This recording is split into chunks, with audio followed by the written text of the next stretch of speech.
Jitendra legal world ఛానల్కి స్వాగతం సుస్వాగతం. మరి ఈరోజు చెప్పబోయే టాపిక్ ఏంటంటే ఈ వీడియోలో ముందుగా all India bar examination 19th exam గురించి తెలుసుకుందాము. తర్వాత group mediclaim and personal accident policy గురించి తెలుసుకుందాము. తర్వాత సర్టిఫికేట్ ఆఫ్ ప్రాక్టీస్ సిఓపి ఆ టైం అనేది ఎక్స్టెండ్ అయ్యింది, సో దాని గురించి చెప్పే ప్రయత్నం చేస్తాను. దాని టైం ఎంతవరకు ఉంటుంది ఏంటనేది.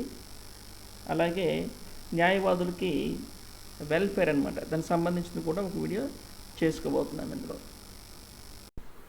All India bar examination 19th exam. ఈ ఎగ్జామ్లో చాలామంది ఫెయిల్ అయ్యారండి. సో ఫెయిల్ అయిన వారికి ఆల్ ఇండియా బార్ ఎగ్జామినేషన్ వారు ఒక అవకాశం ఇచ్చారు. సో ఓఎంఆర్ షీట్ అనేది రీచెకింగ్ చేసుకోవచ్చు. సో అది ఎప్పటి నుంచి అంటే అప్లికేషన్ ఎప్పుడు పెట్టుకోవచ్చు అంటే 1/4/2025 నుంచి 10 ఏప్రిల్ 2025 వరకు మీరు www.allindiabarexamination.com అనే వెబ్సైట్లోకి వెళ్ళి మీరు అప్లై చేసుకోవచ్చు. దీనికి వాళ్ళు 500 రూపాయలు ఛార్జ్ చేస్తున్నారండి దీనికి. సో ఎవరికైనా ఈ ఎగ్జామ్ గురించి ఏదైనా డౌట్ ఉందని అనుకుంటే మీరు వెబ్సైట్లోకి వెళ్ళి ఆ యొక్క మీరు ఫీ అనేది ఆన్లైన్లో పే చేయండి. పే చేస్తే సరిపోతుంది.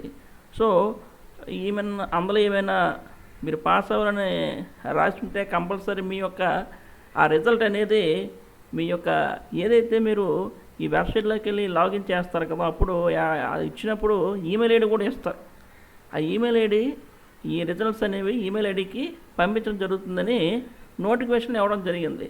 సో ఈ నోటిఫికేషన్ సంబంధించిన నోటిఫికేషన్ కూడా ఈ వీడియో డిస్క్రిప్షన్లో ప్రొవైడ్ చేయడం జరుగుతుంది, చూడండి. ఫర్ యువర్ రెఫరెన్స్ అనమాట, ఇది మీకు ఉపయోగపడుతుంది. ఇన్సూరెన్స్ కంపెనీ వారితో న్యాయవాదులకి మెడిక్లెయిమ్ పాలసీ ఒప్పందం రద్దయింది. కావున మీరందరూ కూడా అంటే ఎవరైతే ఈ మెడిక్లెయిమ్ పాలసీ ఎవరైతే పార్ట్లీ పెయిడ్ ఇంతకుముందు చేశారో వారు ఏం చేస్తారు అంటే ఏప్రిల్ 20, 2025 సంవత్సరం లోపల, అంటే ఈ సంవత్సరం ఏప్రిల్ 20 లోపల మీ బ్యాంక్ అకౌంట్ వివరాలు బార్ కౌన్సిల్ ఆఫ్ ఆంధ్రప్రదేశ్ వారికి పంపితే మీరు కట్టిన ఆ డబ్బు మీకు వాపసు చేయడం జరుగుతుంది.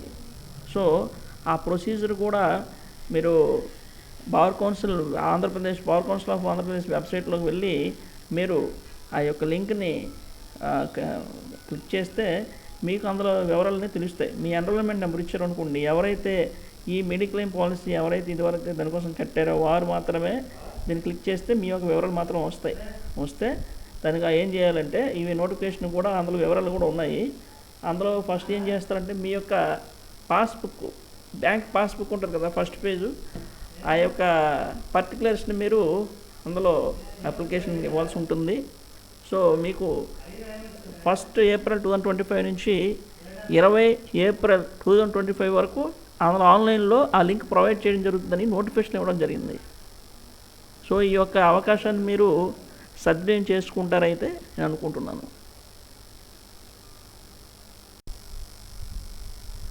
COP certificate of practice. So దీనికి ఇప్పుడు టైం అనేది ఎక్స్టెండ్ అయ్యిందండి. ఎంతవరకు అంటే ఏప్రిల్ 30, 2025 వరకు విత్ లేట్ ఫీ ఎంతంటే 750 రూపాయలు. 750 ఇంతవరకు లేదు. సిఓపి టైం ఎక్స్టెండ్ ఇచ్చుకుంటూ వచ్చారు. ఇప్పుడు మొట్టగా ఈ ఏప్రిల్ 30, 2025 లోపల మీరు ఇంకా ఎవరైనా సిఓపి ఫైల్ చేయకపోయినట్లయితే విత్ లేట్ ఫీ 750 రూపాయలు కంపల్సరీ చేయాల్సి ఉంటుంది. తర్వాత నోటిఫికేషన్లు ఏం రాశారంటే ఈ ఏప్రిల్ 30 లోపల ఎవరైతే మరి సిఓపి ఫైల్ చేయలేదో వాళ్ళు లిస్ట్ ఆఫ్ డిఫాల్టర్స్ కింద under rule 18 of the COP rules ప్రకారం వస్తారటండి. ఒకసారి మీరు నోటిఫికేషన్ చూసి మీరు ఎవరైనా ఎంతవరకు సిఓపి ఫైల్ చేయలేదనుకుంటే తొందరగా ఫైల్ చేయగలరని నేనైతే కోరుకుంటున్నాను. న్యాయవాదుల డెత్ బెనిఫిట్ 6 లక్షలు పెంచుతుంది. ఇప్పటి వరకు వెల్ఫేర్ ఫండ్లో సభ్యులకు ఉన్న న్యాయవాది మరణిస్తే వారి కుటుంబ సభ్యులకి ఇచ్చే 5 లక్షల రూపాయలని 6 లక్షల రూపాయలకు పెంచుతూ తీర్మానించడం జరిగింది. న్యాయవాదులు అనారోగ్యానికి గురైతే వారికి ఇప్పటివరకు ఇచ్చే 1,00,000 రూపాయలని రూపాయలు 1,50,000 పెంచుతూ తీర్మానించడం జరిగింది. ఈ పైన చేసిన తీర్మానం ఏప్రిల్ 1, 2025 నుంచి అమలవడం జరుగుతుంది. యాక్సిడెంట్ డెత్ జరిగితే బార్ కౌన్సిల్ వెల్ఫేర్ ఫండ్తో సంబంధం లేకుండా 5 లక్షల రూపాయలు చెల్లించాలని ఇది మే 1, 2025 నుంచి అమల్లోకి వస్తుందని బార్ కౌన్సిల్ జనరల్ బాడీ తీర్మానించడం జరిగిందండి. గత సంవత్సరంలో మరణించిన న్యాయవాది కుటుంబానికి డెత్ బెనిఫిట్ను 4 లక్షల నుంచి 5 లక్షలు పెంచడం జరిగింది. మరి దీనికి సంబంధించిన నోటిఫికేషన్ కూడా ఈ యొక్క వీడియో డిస్క్రిప్షన్లో ప్రొవైడ్ చేయడం జరుగుతుంది, చూడొచ్చు.